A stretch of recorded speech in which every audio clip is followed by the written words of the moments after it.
Hello friends, welcome back to Carla's Kitchen. Today we are doing a homemade vegetable broth that can easily be made with a little preparation ahead of time.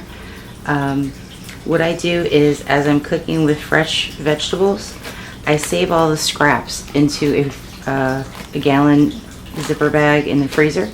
So the tops of the celery, the bottoms of the celery, pieces of the onion that I don't use, like the core, or as I chop the top and bottom off, those all go into the bag and it goes back into the freezer for storage until I get about a full bag. At this point, I'm a little from the top, so what I've done is I've grabbed my celery out of the fridge that, as you can see, it's not crisp anymore. So I'm just going to bend that and put the whole thing in the crock pot.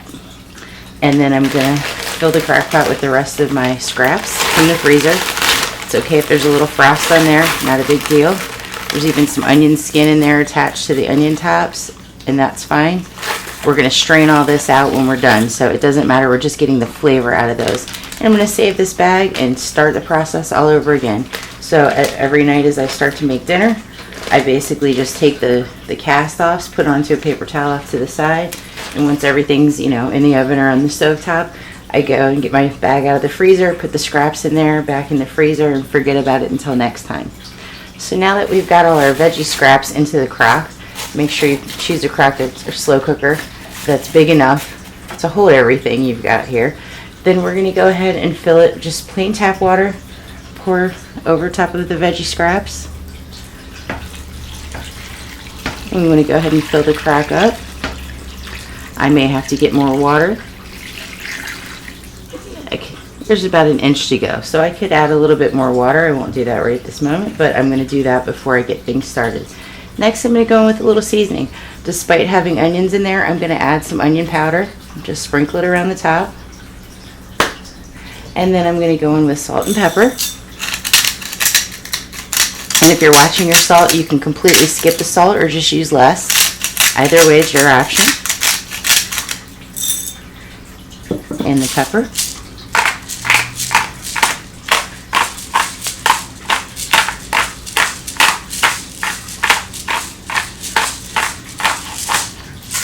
I'm going to add a couple of bay leaves.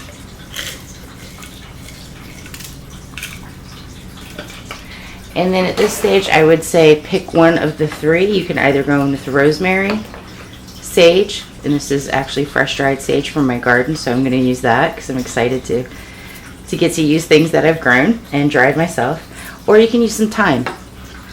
Whatever your tastes are, if you've got some fresh dried herbs from your garden that you're stoked about, by all means, go ahead. I'm just going to throw a handful in there. Get the crumbs as well. And then we just want to top off with enough water so that you're just up to the edge. Again, because once we strain down, it's going to be less liquid in the crock when we're done, after we strain all the pieces out. Other than that, once you're topped off with water, lid goes on. And what I like to do is a low, slow simmer. So this is a great one to start in the morning and then just forget about it until after dinner. You can deal with it then.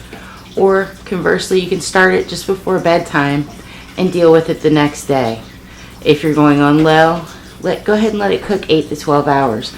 All you're doing is extracting all of that goodness out of the vegetables and letting the seasoning simmer in with the water. So we're making the broth without meat. We're reusing scraps that would have otherwise gone in the trash one more time before they actually do make their way to the trash, because we're not going to keep those scraps. We're just using them to flavor and make the broth for us. If you want, you can cook this on high for about 4 to 6 hours. I just prefer the low slow method. That is what the slow cooker is for. So go ahead and set yours, forget about it for the next 12 hours, and we'll come back, strain it out, and I'll give you some storage tips. Alrighty, once your broth has had sufficient time to process, be it 8 to 12 hours on low, 4 to 6 hours on high. Your house should be smelling delicious right now. Go ahead and turn your crock pot off. Get your hot hose out. Everything is going to be nice and hot. Go ahead and take the lid off. Let some of that steam come out. Get a bowl that is large enough to hold the contents of the crock and a large mesh strainer. Could use a colander unless some of your pieces are too small if you don't have a mesh strainer. And then we're just gonna pick up that hefty crock pot and try to pour everything through the strainer to catch all the bits and pieces.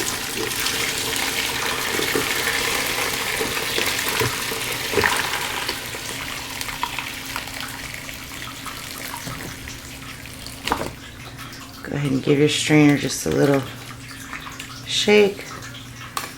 Get all that liquid down into your bowl. If anything got past the strainer, use a slatted spoon to pop it back into the strainer.